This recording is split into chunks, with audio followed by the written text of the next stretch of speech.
Secessionists at bay. The rise of sectional strife and the road to disunion. Definition. What does that word bay mean? Secessionists at bay. Important because this is the theme of the lecture. So if we don't know what secessionists at bay means, we're not going to get the lecture. So what's a secessionist? What does the word secession mean? Everyone is quiet, shy. Who wants to be bold? Yes. Yeah. Secession means to leave something. I may secede from George Fox University, which means to go somewhere else. Secessionists then, in relationship to the Civil War, a secessionist state is a state that leaves the Union for some cause, right? Some cause. Quiz question 1. What was it about Abraham Lincoln that caused some of the southern states to secede from the Union? And by the way, the word is not succeed.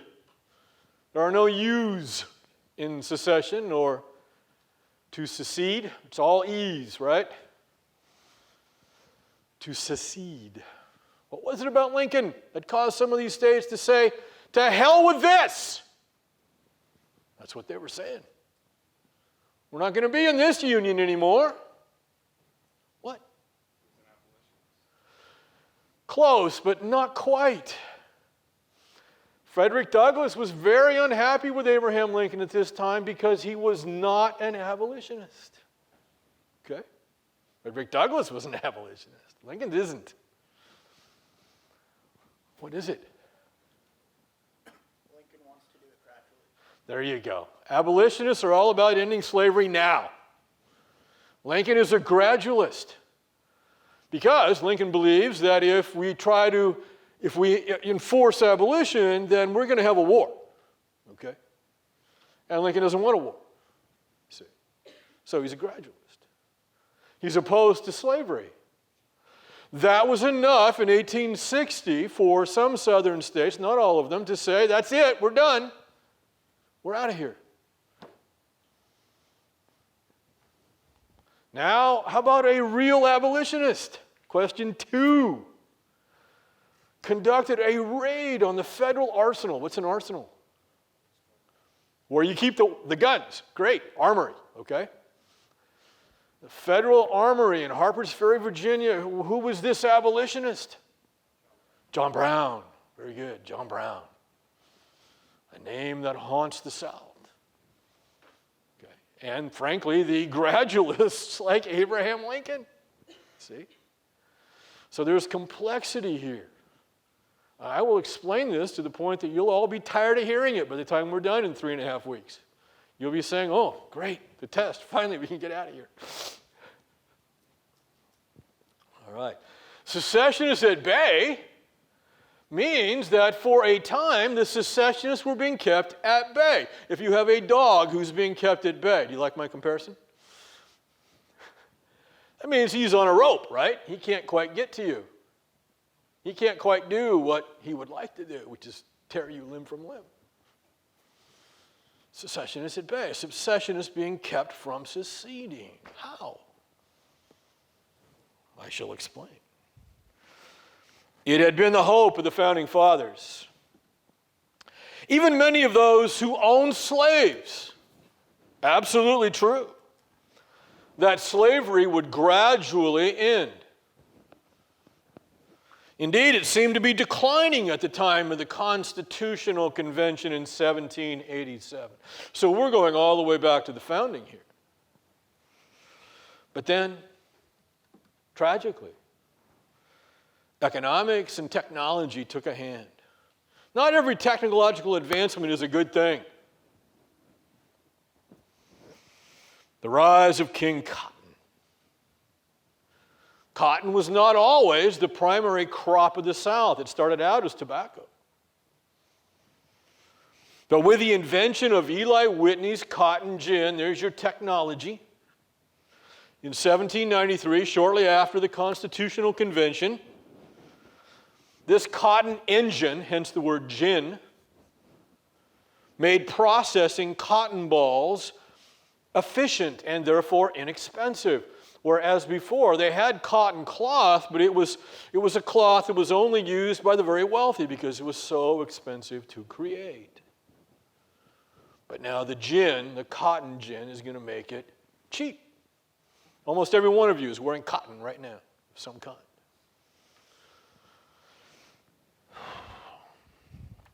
Well, now, if we're going to have cheap cotton, we're going to have the hands to grow the cotton. And so the need for slaves to work the new cotton fields rose dramatically.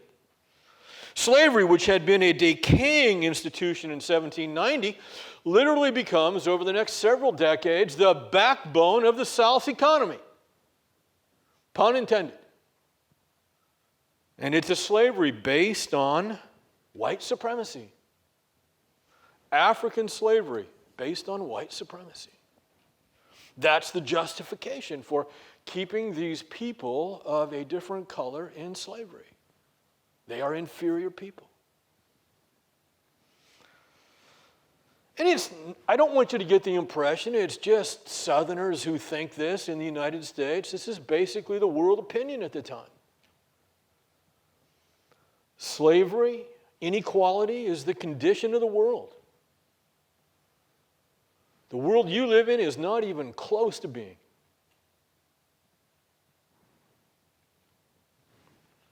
Now, in the first half of the 19th century, Southerners grew increasingly zealous over their constitutional right to hold slaves, while some Northerners, on moral grounds, sought to end slavery. These are the abolitionists. Note I said some. It's not a majority opinion early on. Certainly not abolitionism. More Northerners would have agreed that slavery is wrong, but we can't do something about it right now. Okay?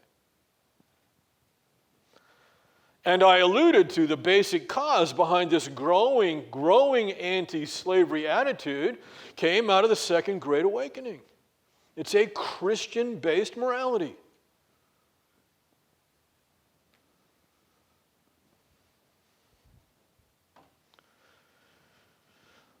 But let's not be blinded. Southerners, also Christian, base their arguments, their pro-slavery arguments, on the Old Testament. So both sides use the Bible to back their positions. Dividing North and South. Remember when James Madison had tried to tell the people of his day at the Constitutional Convention that the basic divide over the Constitution was not going to be the large states versus the small states. It's going to be North and South. He was right. This divide is a long time coming. But it was pretty obvious even at the time of the Constitutional Convention. We have seen how the argument over the Revolutionary War debt divided the nation, largely North and South. The conflict was resolved by a compromise. Compromise. The debt for the national capital. This is just review. And so, because of this compromise, the debt for the national capital, the secessionists, and yes, and there were secessionists at that time. Not very loud, not very many, but they were there.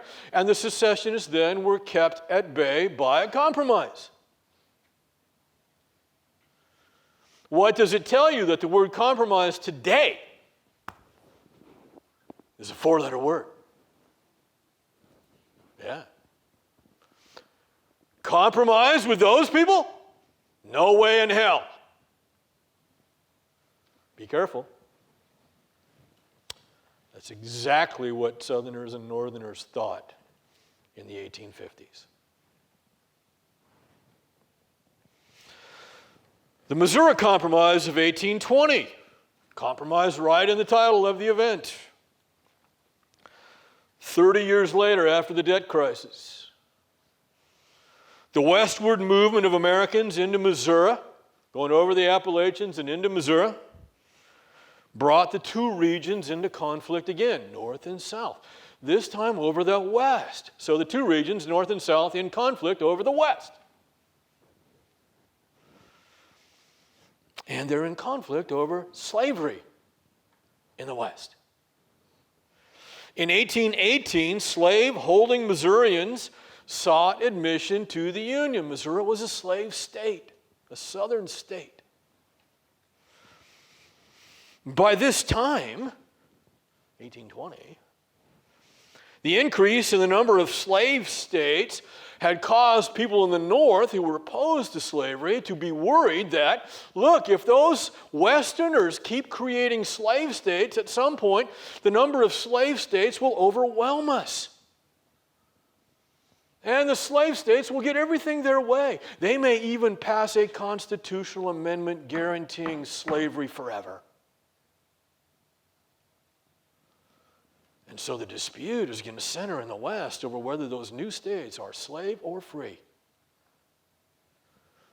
And who's going to get the constitutional amendment? And so the northern states in 1820 were not about to admit Missouri as a slave state, because at that time that would have meant 12 slave states to 11 non-slave states.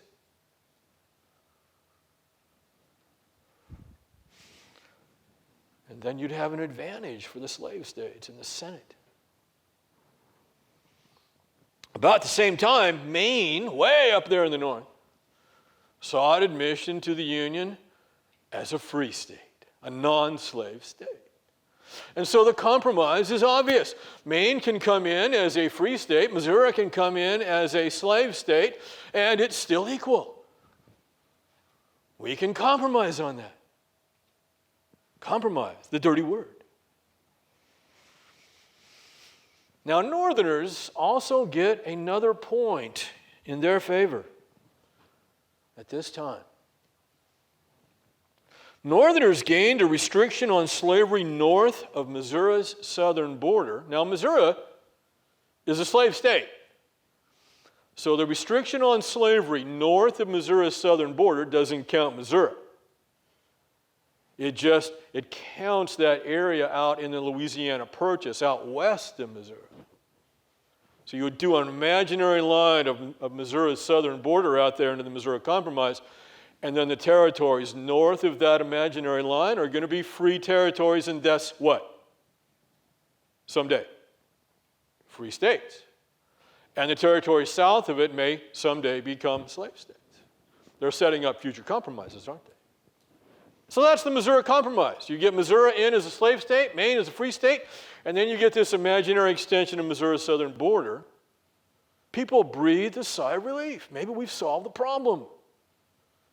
Once again, that evil word compromise, I hope you catch my sarcasm here. Save the Union. The secessionists were held at bay. And yes, there are secessionists at this time. In fact, the argument over Missouri was so fierce that people thought that secession might come then. If we can just compromise enough, so some hoped, perhaps the issue will pass us by. Perhaps slavery will die a natural death. If we can just buy enough time. Can't buy enough time. The westward movement is like tipping that hourglass over, you see. Remember what Daniel Walker Howe said about the territory that came in as a result of the Mexican War? It's like a cancer. So the westward movement is going to continue to divide north and south.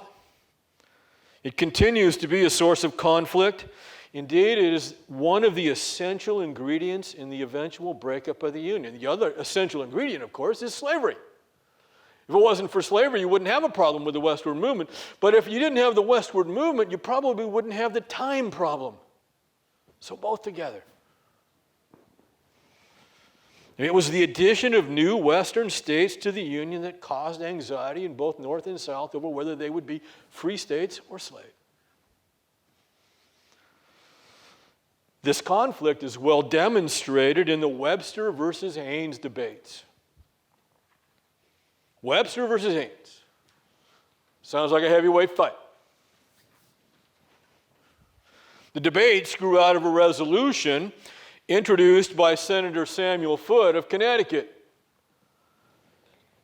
in December of 1829. Now, if you understand the whole westward movement issue, you're going to understand this very clearly. Senator Foote said, hey, if the United States government quits selling land out west, what's that going to stop? If they quit selling land out, a lot of that land is federal government land. If we quit selling land out west, that means the westward movement will stop. Which means what will go away? The time problem over the issue of slavery. Slavery will go away. We don't have to worry about new states out west or whether they'll be slave or free. We'll buy more time. Now, that's the idea behind Foote's resolution. Now, I'm not sure it would have worked because the American people who were going out west weren't really concerned with legalities like that. They were going anyway. Okay? But that's the idea behind Foote's resolution. Solve the conflict in the West over slavery. But now Foote takes a back seat to Webster Hayne, the two lions of their respective regions. The debate shifted ground from the practical issues to the philosophical when Senator Daniel Webster of Massachusetts arose and began to argue that Southern ideas of states' rights and slavery were threatening to dissolve the Union. 1830s. And you see, Webster was recognized as one of the great speakers, orators in the Senate. And note the state, Massachusetts. Of all the northern states, Massachusetts is the home of abolitionism and anti-slavery.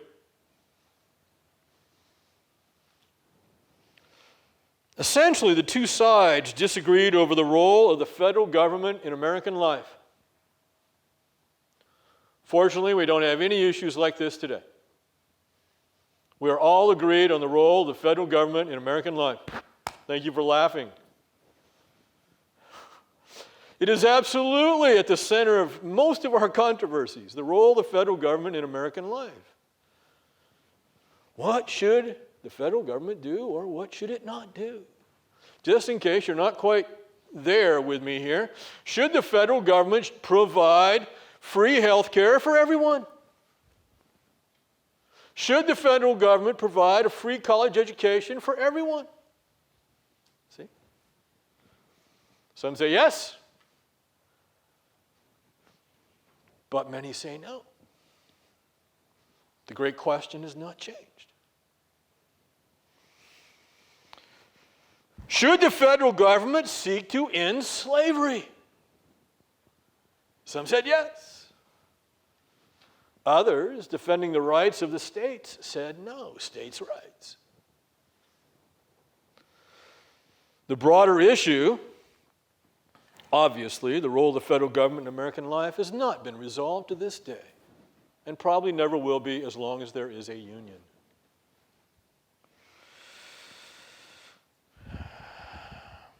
The catalyst for disagreement today is not slavery, of course, but it is equality.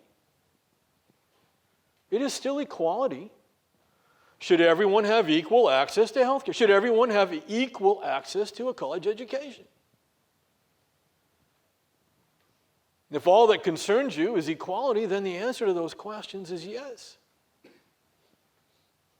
But there are other issues, aren't there? Well, Senator Robert Hayne stands up to reply to Webster. And Hayne, no surprise here, is from South Carolina. Now, if Massachusetts is the home of abolitionism and anti-slavery, South Carolina, though not by any means the only state that sees it this way, is the home of slavery and secession someday. And Hayne is not going to let this pass. He rises to defend his state and his region.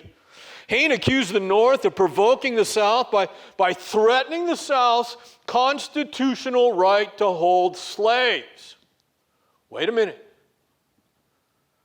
Is this America or not? How can that be right? Does the South, at this time, do Southern states have a constitutional right to hold slaves? Absolutely. Remember the entire 3/5 compromise in the Constitution?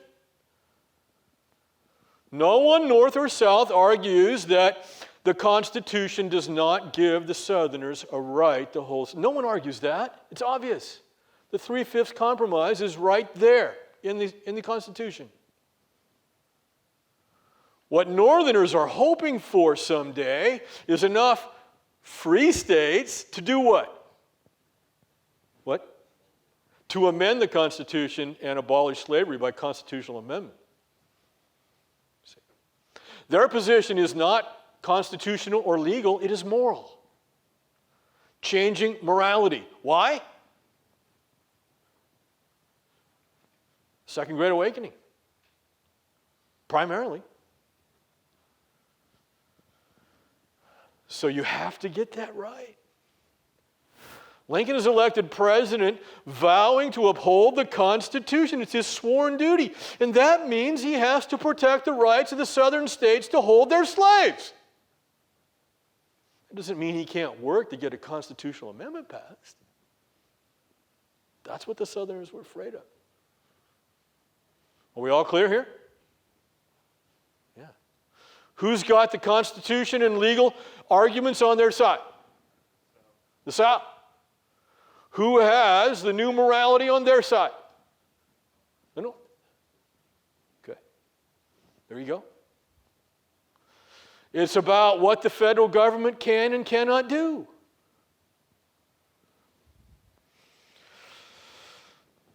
It took Webster now 2 afternoons to reply to Hayne,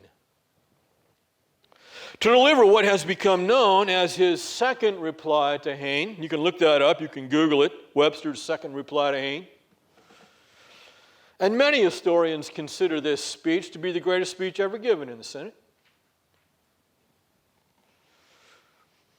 And again, Webster has Christian morality and union on his side. The union. I'll read the last couple of paragraphs.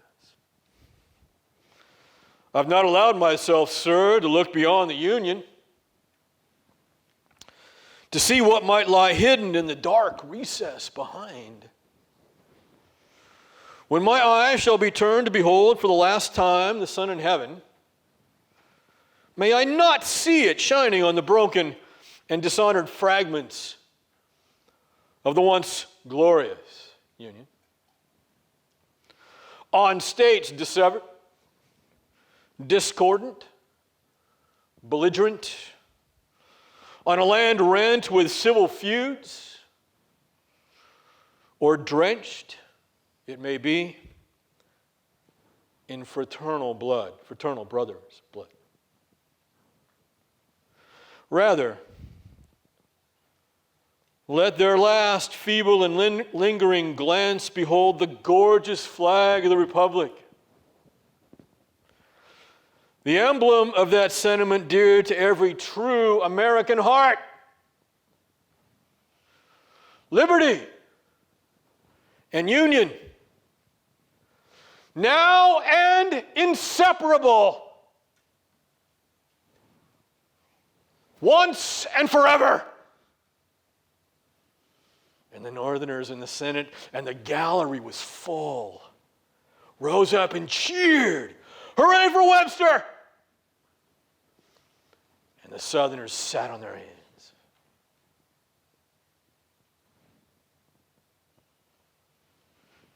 In summary, Webster equated the Southern position with disloyalty to the Union,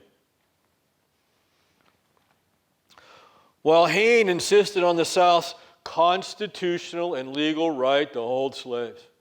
What's more important? Given the emotion and conviction resonant in many hearts at this time, it is remarkable that 30 years were yet to transpire before the Union would attempt to disembowel itself. But secessionists were kept at bay by compromise.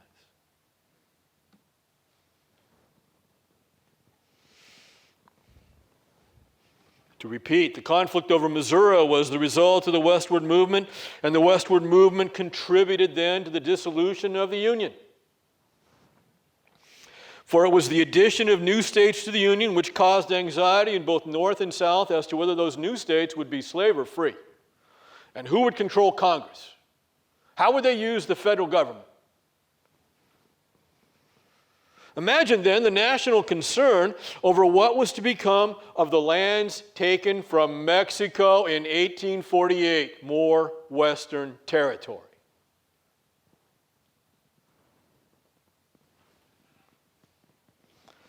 Remember, as I described the Mexican War, how many of the Northerners thought that this was a most unholy war. John Quincy Adams, Abraham Lincoln, Ulysses Grant.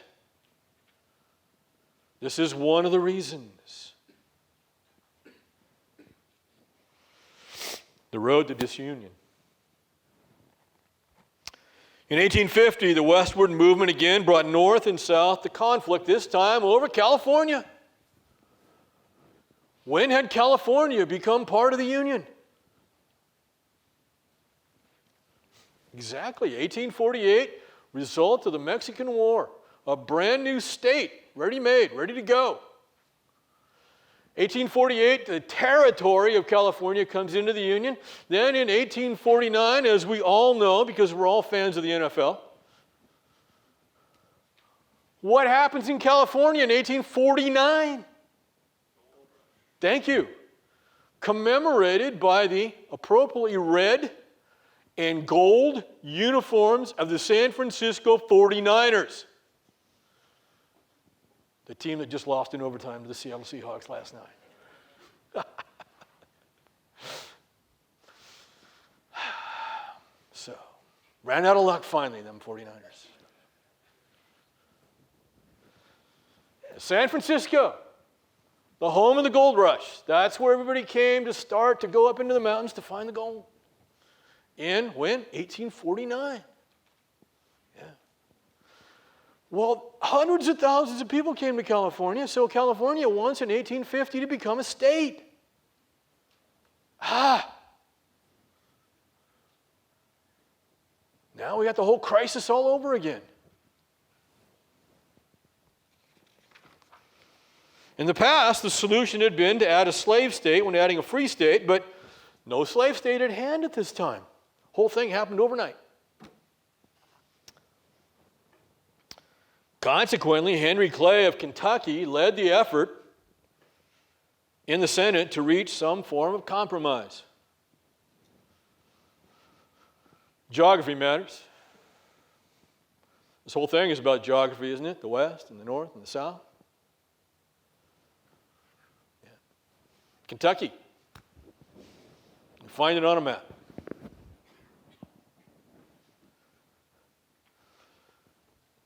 Here's the South, here's the North, there's the West. Where's Kentucky? Right in the damn middle, isn't it? Now, how can you forget that? Where's that war going to be fought, folks, if a war comes?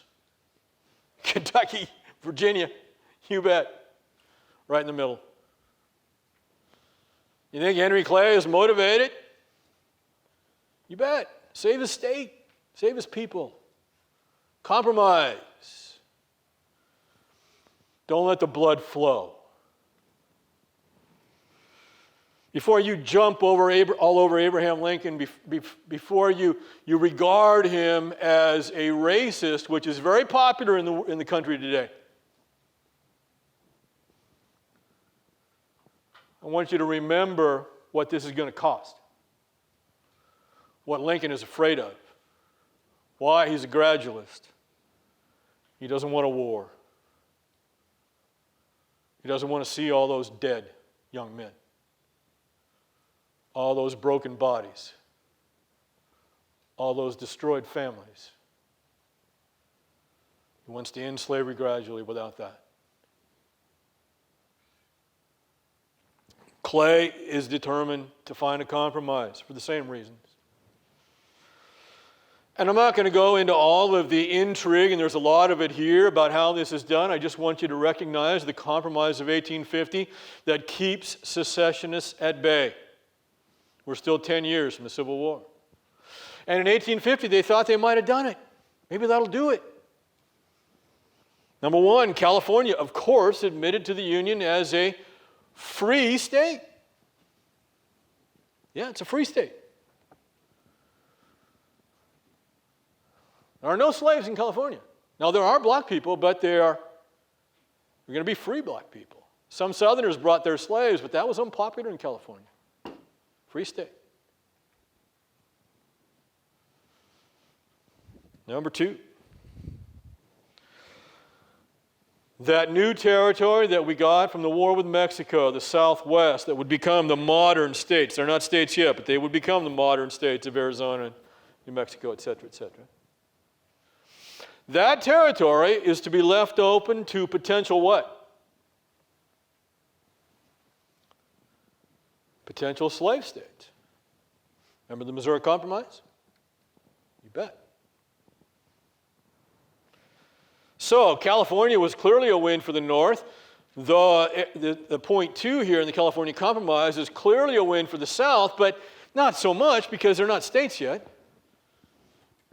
And as everybody knows, nothing but jackrabbits and desert out there.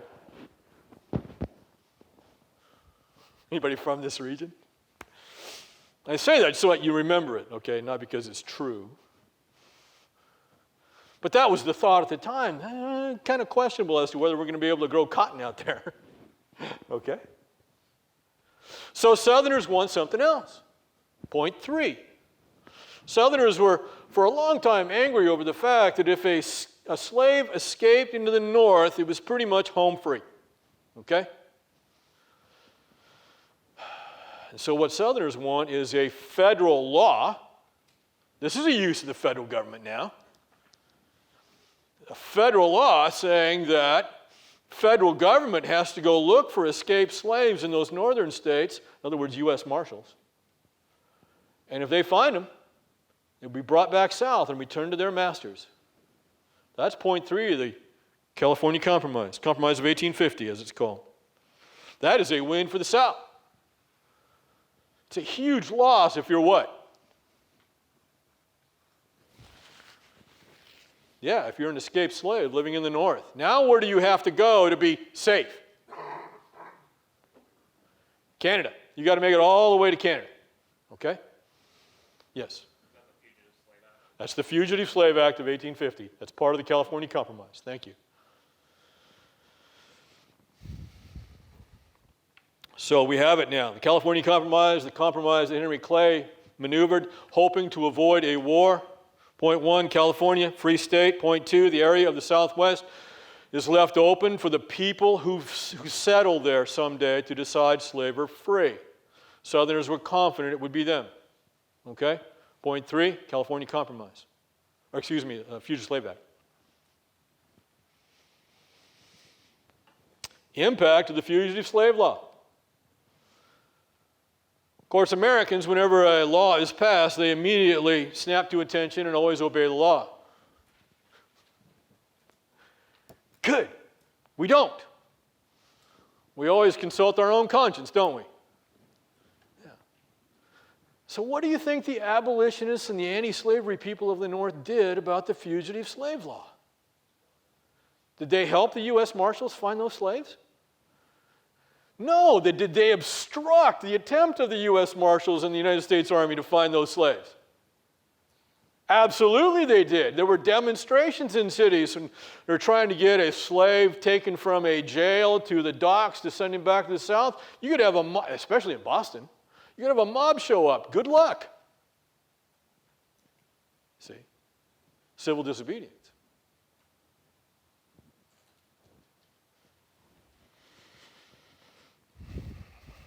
It virtually became impossible to return slaves out of Massachusetts. See? Summary. So Americans had been holding the Union together through compromise since 1790. Then the westward movement and subsequent desire of these pioneers to create new states and join the Union created the political crisis that would divide the Union. The basic issue, of course, was slavery. If it hadn't been for slavery, then there would have been no controversy over the western states. But if it hadn't been for the westward movement, then that controversy would have been limited, and perhaps there would have been enough time for North and South to come to some kind of permanent compromise. It's the westward movement that brings the issue to the foreground. And again, I love this imagery of turning the hourglass over. You're running out of sand. You're running out of time. Would the new states be slave or free? Would North or South benefit in terms of power in Congress, as the new states would, of course, send representatives to Congress based on whether they're slave or free states? The Missouri Compromise of 1820 and the California Compromise of 1850 continued to keep the secessionists at bay. Could some compromise be found that would allow North and South to remain one country? These were the great questions of 1850 America. Questions? Yes?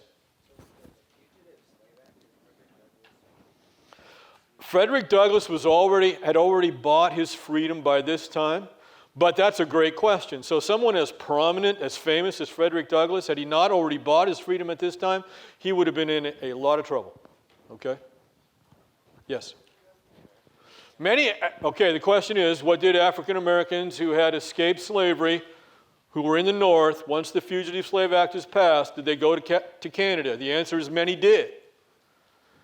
But in anything in terms of human nature and human history, there are always exceptions. So some would have risked staying where they were, relying on their friends and relatives and neighbors and so forth, not to give them away. And that would have been successful for some. That would have turned out badly for others. But going to Canada was a sure thing. Why was that a sure thing, going to Canada? They had already abolished slavery in the British Empire in 1833. Okay? So the Canadians would have no sympathy with the Fugitive Slave Act. Okay, they would have protected anybody who got there. Okay. Anybody else? Yes.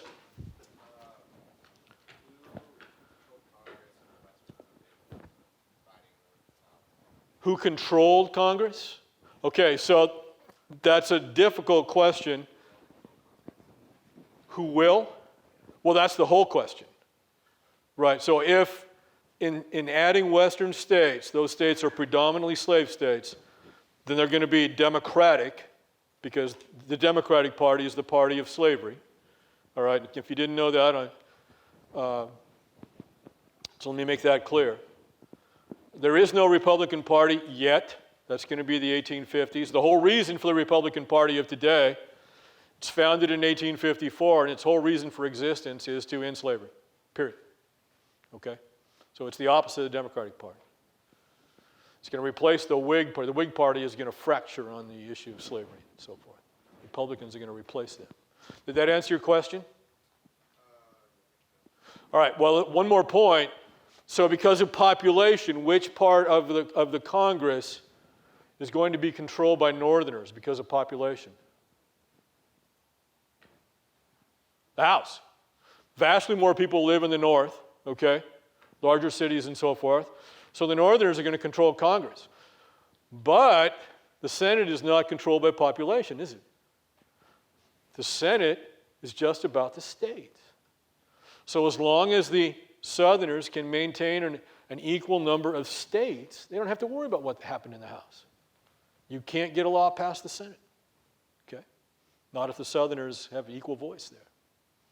So it's all about the Senate and all about who controls the westward movement. Anybody else? Yep.